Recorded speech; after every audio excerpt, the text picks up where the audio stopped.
God પાછું memory ફૂલ name થઈ ગયું એમ તો કટ નેમ થઈ ગયું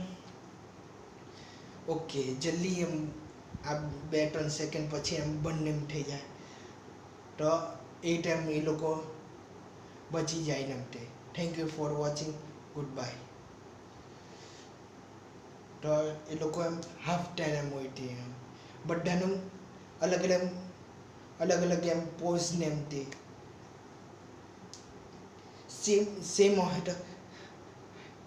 આઈટમ બંડુ સેમ કરે તો અજીબ લાગે એટલે જરાક એમ કેવું બી અજીબ ને એમ શ્વાસ લેવાનું તકલીફ ન હોય પણ ડિફરન્ટ એમ પોઝ ને એમ હોવા જોઈએ એમ ઓકે હવે નવો વિડીયોમાં મળીએ પુલ સ્ટોરી હજુ પુલ પછી એમ હું નામને એમ આપું તે સોચ્યું ને પણ પુલ જરૂર નામ આવે thank you for watching good bye